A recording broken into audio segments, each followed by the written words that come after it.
Hi guys, yeah, it's Alan Wakelin over here. So we're going to discuss Module 2, which is part of the training course which I'm offering.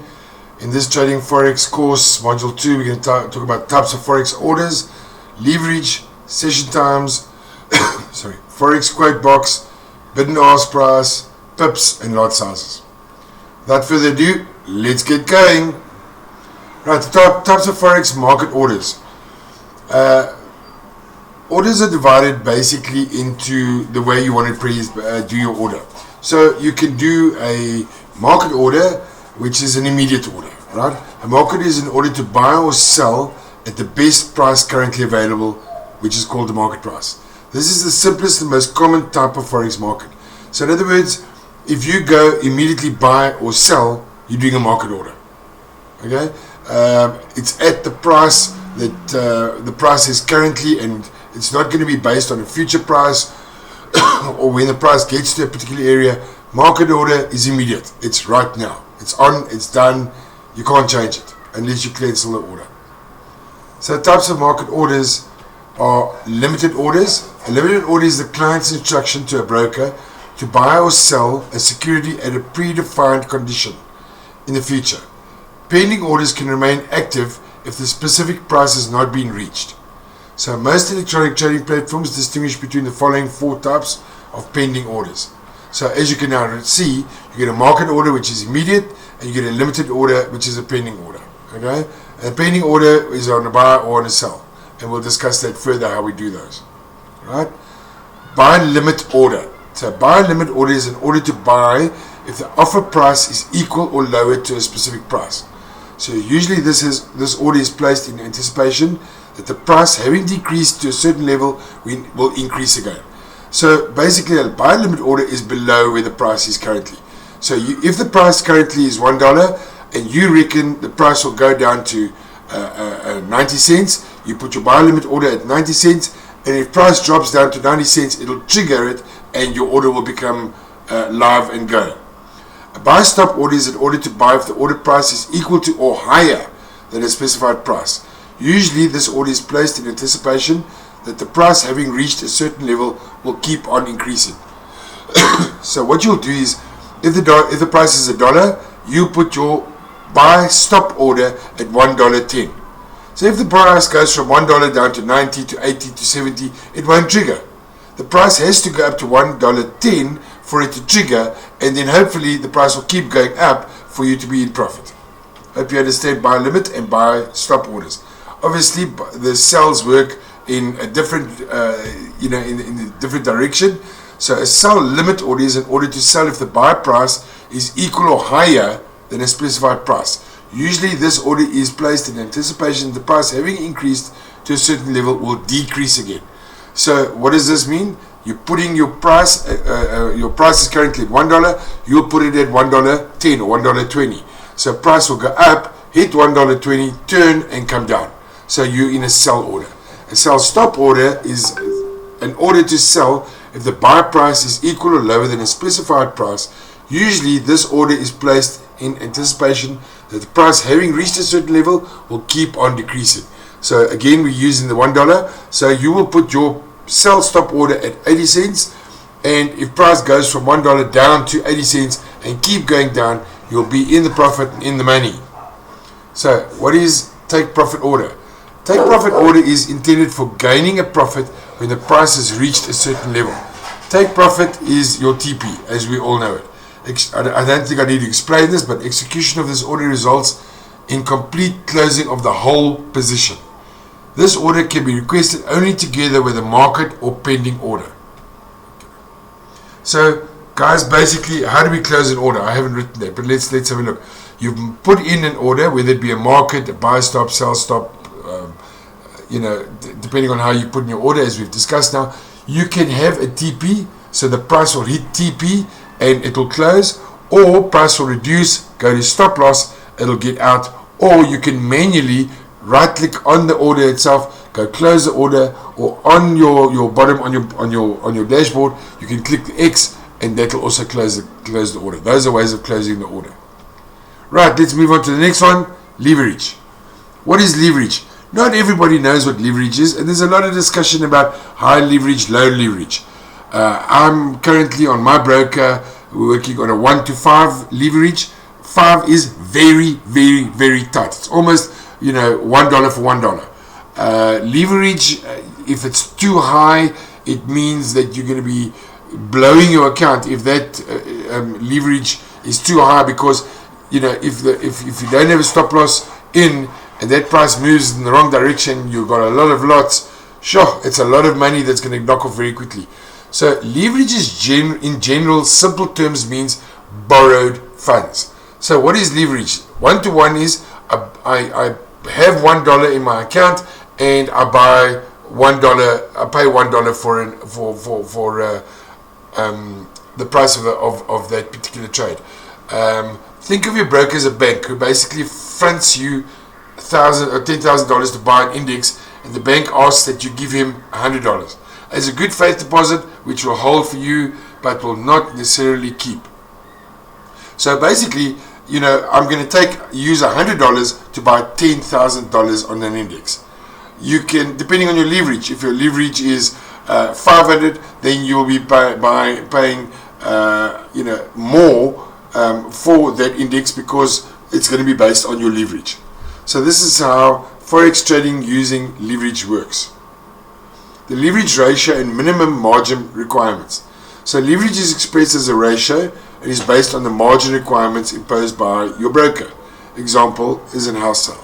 So we can trade Forex. The market is open 24 hours, 5 days a week. London session is from 9:30 to 4:30. New York session from 3:30 till 11. Sydney session 11 till 7 in Australia. Asian session 1 till 8. Guys, you need to go and have a look at this. So as daylight savings change and all kinds of savings changes, these numbers will change.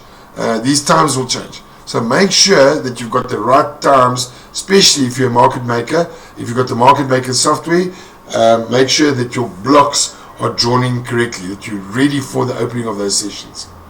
Right, how to read a Forex quote. We're using GBP USD as an example. GBP is the base currency and USD is the quote currency. Euro USD will be the base, USD will be the quote. USD JPY the other way, USD will be the base currency, JPY will be the quote currency. Hope you understand that. Right. The quote currency, when buying the exchange rate, tells you how much you have to pay in units of the quote currency to buy 1 unit of the base currency. So in short, how much you have in quote to be able to pay for unit of the base. So in the example above, it shows that you have to pay 1.51258 USD to buy 1 British pound. You want to look at it again, 1.51258 pound to buy a USD. Okay. So when setting the exchange rate, it tells you how many of those units work. Okay. So the base and the quote is how we understand which is which. Okay. So when selling an exchange rate, it tells you how many units of the quote currency you get for selling 1 unit of the base currency. In the example above, you will get 1.15258 USD when you sell 1 British pound. The base currency is the basis for the buy or sell. If you buy GBP USD, this simply means that you are buying the base currency and simultaneously selling the quote currency. I hope you understand that. Bid and ask. The bid and ask price. So where is the bid and ask price? When you go into your chart, there will be 2 lines. One is the bid, one is the ask. It doesn't mean that those 2 lines will be able to knock you in at exactly the right time. Be careful, especially with fundamentals, when the price is very high, the spread, which is the difference between the bid and the ask price, will be very large. So for a Forex quote, for all Forex quotes, a quote are quoted with 2 prices. For most part, the bid is lower than the ask price. So the bid price is at the bottom. So the bid is the buy, is the price is in a buy scenario, for example, the price in which your broker is willing to buy the base currency in exchange for the quote currency. This means that the bid is the best available price at which your trader will sell to the market. So here we have a look. Euro USD. That's the sell, that's the buy, that's the spread. So euro at $100,000. Okay, so let's go and look. On euro USD, the quote above the bid price is 1.34568. And the ask price is 1,345,888. And the spread is 2. If you want to sell euro, you click the sell and you will sell at 1,345,68. If you want to buy euro, you click the buy and you'll buy at 1,345,888. So to summarize, all with regards to base and quote currencies, the base is always the basis for a buy or sell. And depending on the weakening and strengthening of the base currency, then that will determine whether you buy or you sell. So let's quickly go and have a look again.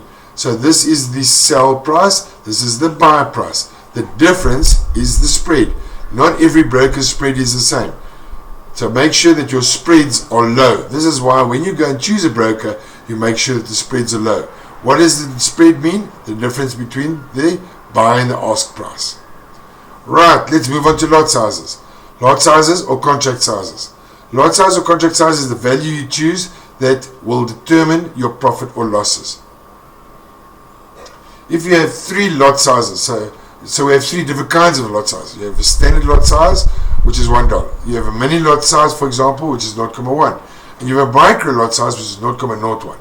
So if you have a look here, 1,000 minus 1,000 is 0. 1,000 minus 100 is 900. 1,000 minus 10 is 990. So basically, this is the shapes of a standard lot, a mini lot, and a micro lot. So lot sizes. Lot sizes, standard lot size is mainly for large amount accounts. So a mini lot size is for an average amount account, and a micro is for small accounts. So the bigger the lot size, the more profit you make, and vice versa, takes place in a loss. So yes, as much as you can make good profit, you can make a big loss too if you don't put a stop loss. What is a pip? It's percentage in point. The unit of measure to express the change in the value between 2 currencies is called a pip. If Euro USD moves from 1.2250 to 12551, that 0.1 rise is a value in 1 pip. So pip is usually the last or the 4th decimal number because most pairs go up to 4 decimal places. Okay, pips, pip calculation. How to calculate a pip?